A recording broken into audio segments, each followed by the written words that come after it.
Happy New Year, everybody. Happy New Year, Shinji. Welcome back to Captain Side, everyone. Welcome back, Shinji. Welcome back. Welcome back to our podcast. कैसे हो? I'm fine. Happy New Year to all. And how are you, Anvesh? How did your New Year go? I am good, but with the questions I have for you, I don't think you will be after I'm done. So I have a series of questions which I said in this third part of the podcast. I will be asking you questions about the criticism of NFT. Sure. I won't be wasting any further time. I will be jumping into the questions. My first question to you is, why would I invest in NFTs rather than the mutual funds or just compound my money?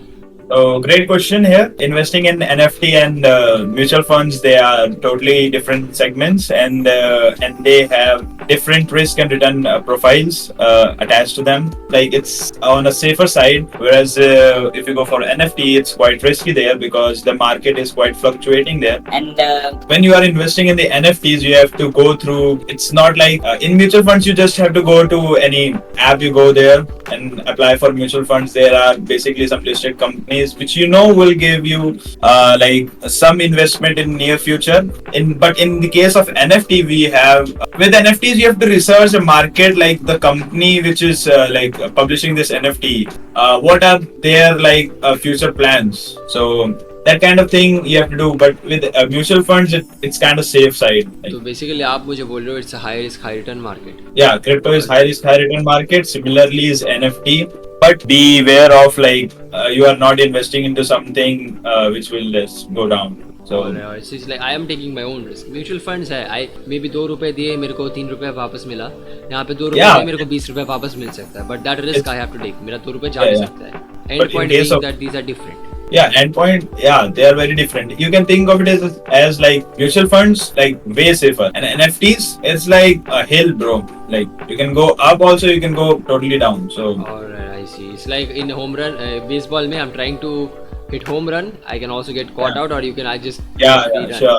जहाँ पे mutual funds is like ठीक है, first base पहुँच जाता हूँ, second base पहुँच जाता हूँ, क्या है? It's like that. Okay, the first question is being dodged. Second question.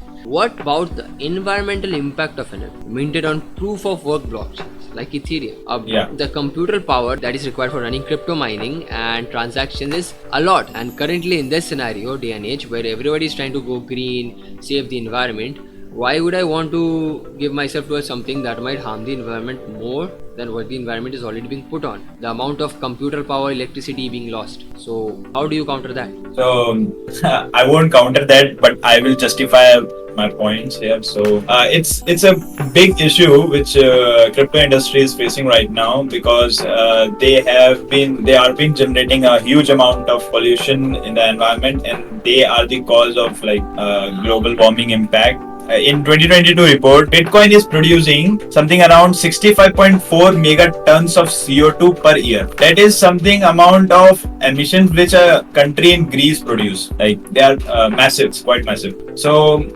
the companies are trying to change their ways, and there's also one new thing which is coming up, and I think which we have discussed in our one of our reels, that is called proof of stake, not proof of work. It's called proof of stake. So it's alternative to cryptocurrency mining, where a lane is going on here, crypto mining, and there's a different set of lane where some third parties can also do their things, and you will get the crypto, something like that. So you're telling me that we'll eventually all shift off of mining as time goes on? Yeah, I think so, because it's not completely, because mining generates money for some guys. So even the founder of Ethereum was going for proof of stake.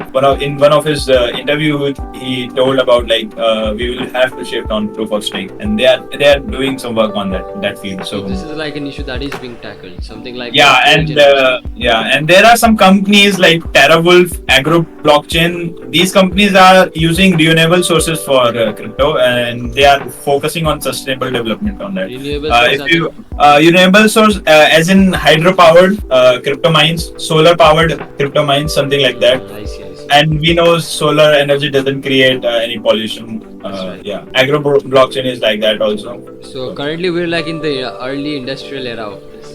Yeah. And as time goes on, so the answer to this question being the main point that this is a problem, and yes, we are trying to solve it, but we have just started. Everything cannot be under a single night. Yeah. I understand. Okay.